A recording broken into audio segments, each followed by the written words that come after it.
Pero cuando vi que no andaban rectamente conforme a la verdad del Evangelio, dije a Pedro delante de todos: si tú, siendo judío, vives como los gentiles y no como judío, ¿por qué obligas a los gentiles a judaizar?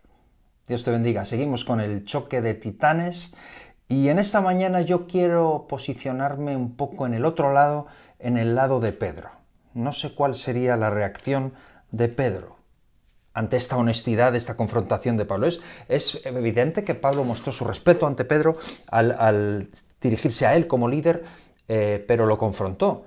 Y me llama mucho la atención que no se nos dice nada de la reacción de Pedro. ¿Cuál fue la reacción de Pedro? Sabemos que Pedro era un hombre también de carácter fuerte. Pedro es el pescador rudo, que siempre tiene algo que decir, que siempre va un paso por delante de los demás. Es el que le cortó la oreja a Malco. Es decir, que tampoco Pedro era una persona fácil, ni una persona de carácter tranquilo, o que se dejara corregir fácilmente. ¿Cuál sería su reacción? Me sorprende que no vemos nada de esto, ninguna reacción de Pedro. ¿Es posible que tuviese sus motivos para actuar así? Ya hemos visto que quizá el miedo a los de la circuncisión, perder la reputación entre ellos o no serles de tropiezo, quizá tenía una idea equivocada de lo que debía hacer. Sea como sea, no reaccionó de una forma ruda o no se nos narra aquí. Pablo no nos dice nada de la reacción de Pedro, únicamente nos narra que lo reprendió públicamente, pero no sabemos cómo reaccionó él. Y esto me hace pensar en el rey David, en aquella historia en 2 de Samuel 12, cuando Natán viene y le confronta. Le cuenta aquella historia del hombre que tenía muchas ovejas, el otro que solo tenía una, y cuando le cuenta la historia, David dice: ese hombre es digno de muerte. Natán le dice: ese hombre eres tú. Y de todas las cosas que David pudo decir, dijo: pequé contra Jehová. Se humilló. Y tengo la sensación de que Pedro se humilló. Tengo la sensación de que Pedro, cuando Pablo le dijo esto, calló.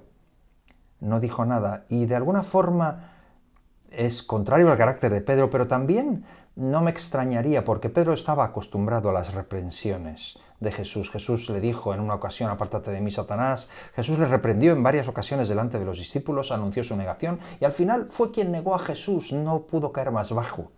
Pedro está acostumbrado a convivir con esa contradicción de estar sirviendo a Jesús, amarle más que a nadie, y sin embargo hacer las cosas mal y ser reprendido. Mi reflexión en esta mañana es: ¿cómo aguantarías tú una reprensión de este tipo de parte de alguno de tus hermanos frente a todos? ¿Cómo lo aguantarías? ¿Cómo reaccionarías? Pedro nos da un ejemplo impresionante en esto.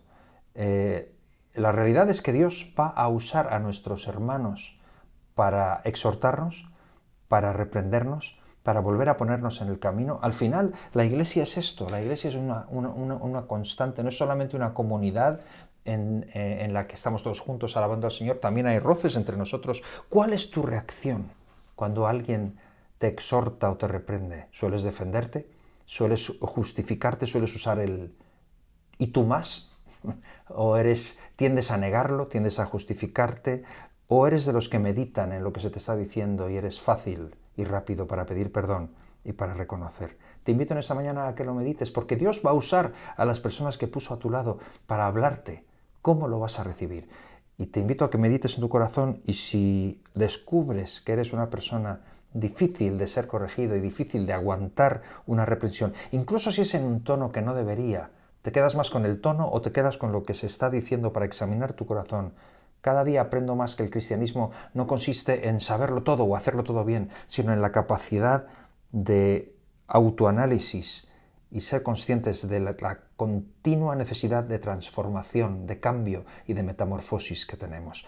Recuérdalo y brilla siempre por Jesús.